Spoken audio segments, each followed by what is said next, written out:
Guys, I'm Farhan, and this is my first asset I'm making for the Unity Asset Store. So the idea is that there are different types of effects that are shown in certain different types of ways in 3D games.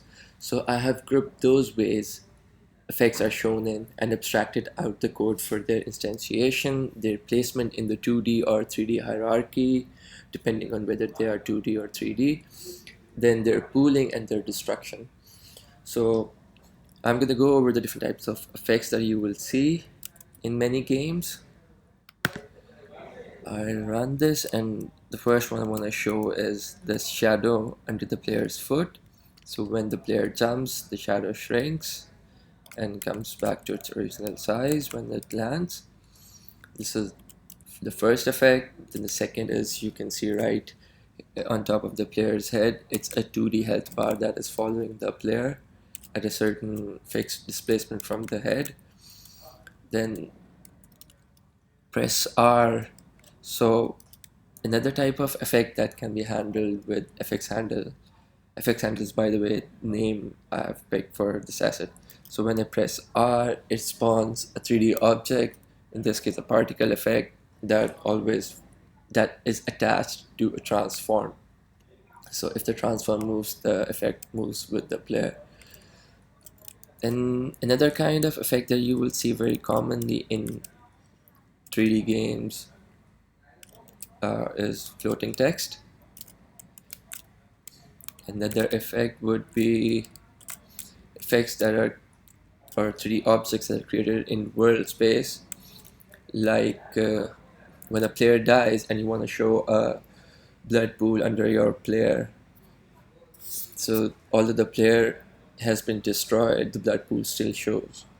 So those kind of effects, I refer to them as world space objects, and this is an example. This, you can see the smoke cloud, this cloud coming close to you, as in to the camera, as you move.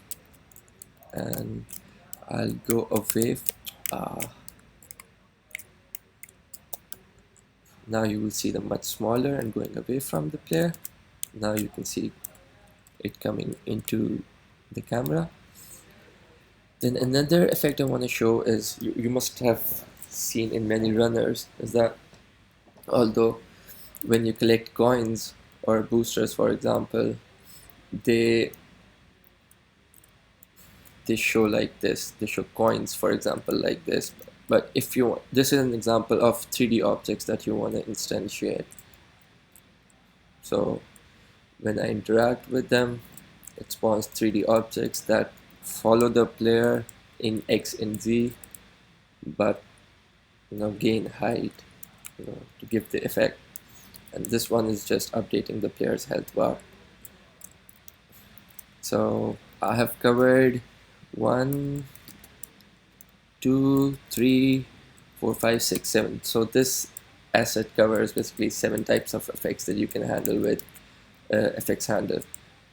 The configuration is pretty simple. I'm using the Unity's standard asset of character control. So this is the prefab that comes with Unity. All I had to do was add a game object with FX control script. Okay, I'll go over it later. First, I have FX settings asset in my resources. I define all the different types of effects that I want to put in the game. Then I tell it whether I should pool the objects or not.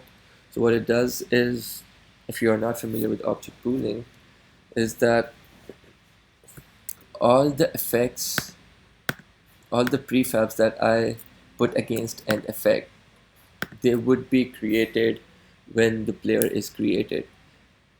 And next time when I want to show or destroy an effect or a 3D object, it will actually place it somewhere far away from your player and will not destroy it. So there won't be any instantiate or destroy calls during the gameplay. Okay, so once I have defined the different types of effects in FX settings, I come to the FX control script.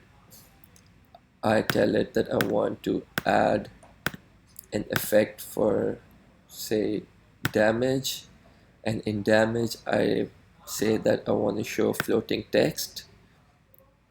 I So floating text was a to UI object. I tell it that it's a UI object. It's not single, means that there can be multiple of those types. The maximum at a time I want to show not more than 3, and what are different variations that I could show. I already have it over here actually, so I'll delete this one. So yeah, damage is a UI object. It's not single. I can have maximum of 3.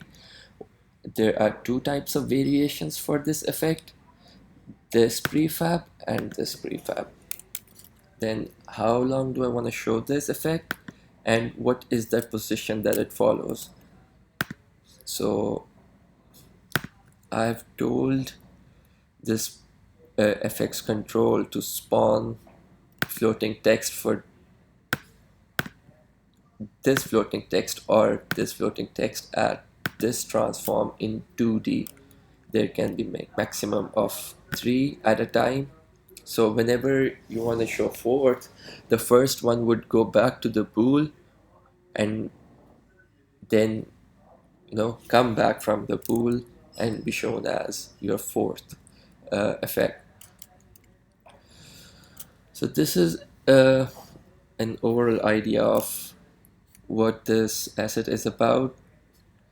So the code for the instantiation, etc., gets abstracted out, and if I want to use them, I'll show how I'm using it. So this is the script that I'm using for handling, for calling show and stop showing effects. So to show the shadow, there is just 3 lines of code. To update player health bars, there were a few variables that had to be taken care of, so it might be like 3-4 lines, but updating it is just 1 line. If I want to show the smoke, the configuration is already done in the inspector. All I need to